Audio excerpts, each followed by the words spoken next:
All right, so obviously I didn't make it in today.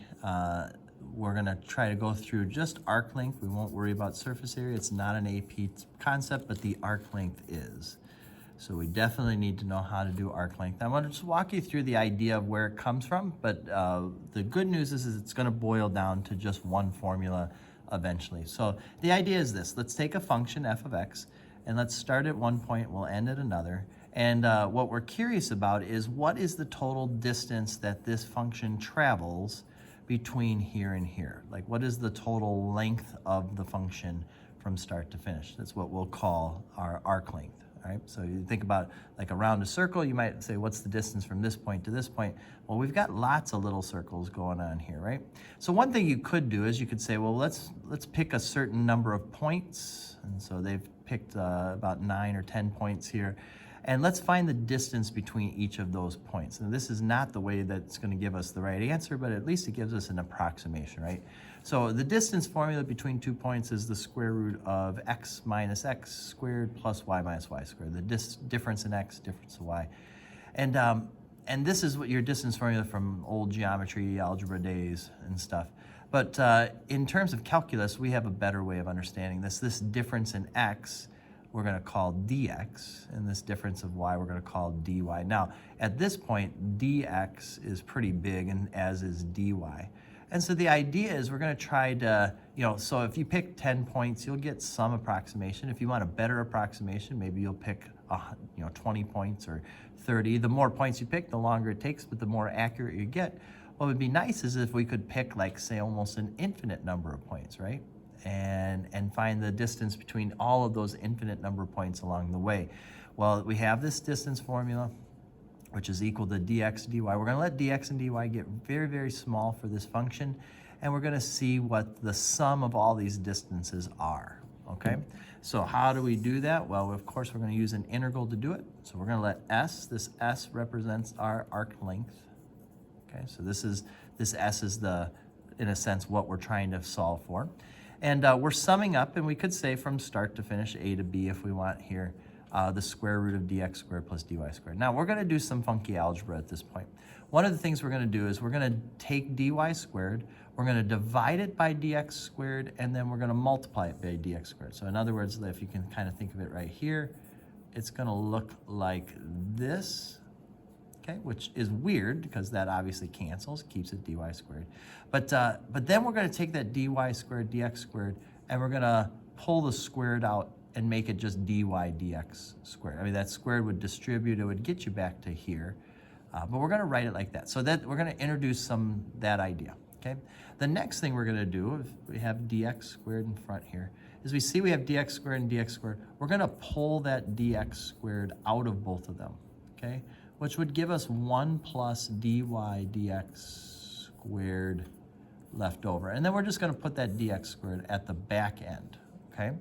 So that'll give us 1 plus dy dx squared times dx squared. And this is all under the square root right now, okay? Well, when we do that under the square root, we can actually split the square root into this times the square root of this, and the square root of dx squared would be then just a single dx. So we've, in a sense, have factored dx squared out of both of them, left us with 1 plus dy dx squared, and then put the dx squared that we factored out in its own separate square root, which gave us this, okay?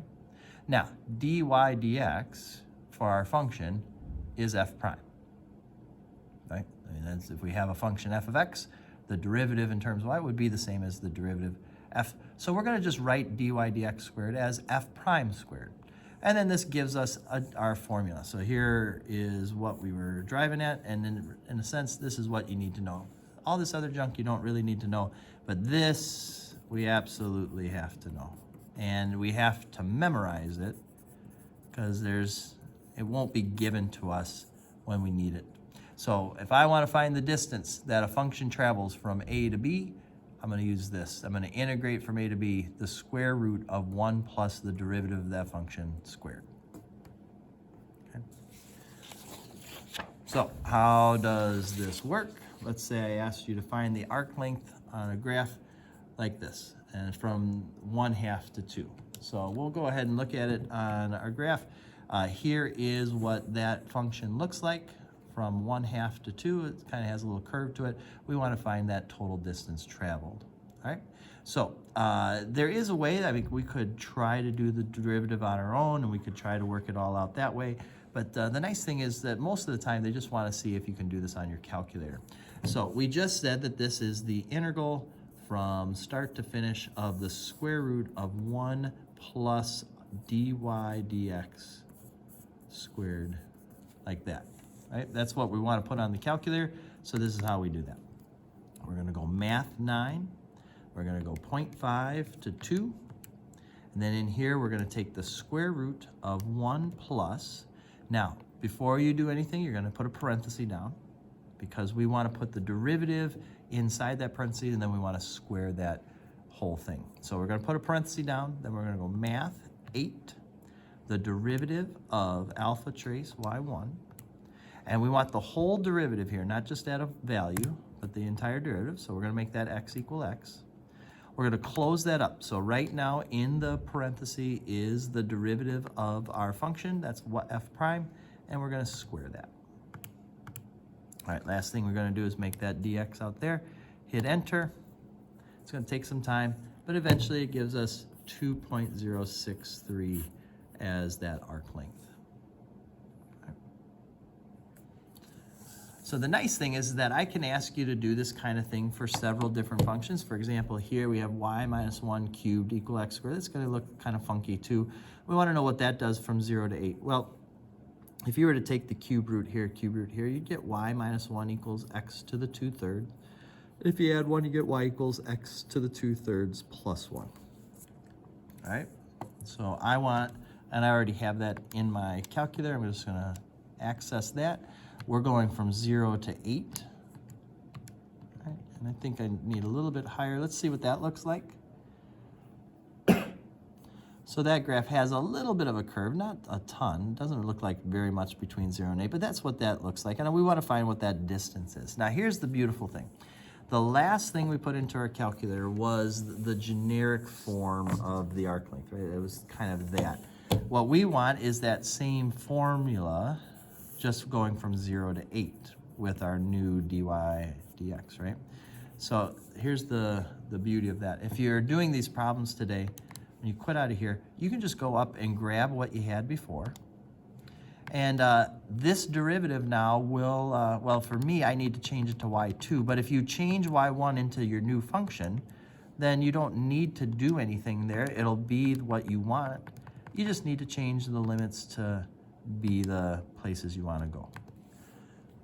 So I'm going from 0 to 8 with y2 because that's what I have for that. Hit enter. And it has to do a lot of calculating, but eventually should spit out our answer for us in just a second here. All right. I think the only thing that's causing, one of the things that causes a problem is that 0 to the 2/3 sometimes on here gets a little confusing. But the idea behind this is pretty straightforward. We're going square root of 1 plus derivative squared every time, just from start to finish. So one of the things that they might do while I wait on this calculator, we'll see if it ever works. One of the things they might do is, oh, look at this. I got finally 9.068. I hate to leave you hanging like that. All right, 9.068 is what we get for that. All right, last thing just to tell you, and then you can have the rest of the time to work and whatnot, is what if they said the arc length for some function was like this, 3 to 6, 1 plus, we'll say 4x squared dx. All right, so they might give us something like this. And they might say, what does this represent? Well, this is the distance from x equal 3 to x equals 6 for, but now the question is for what function? Keep in mind that 4x squared is the derivative of our function squared. So if we were to rewrite it, this would be 2x squared, right? 2x times 2x would give us that. But 2x is f prime. So if we integrate back up, this would be for the function f of x equal x squared.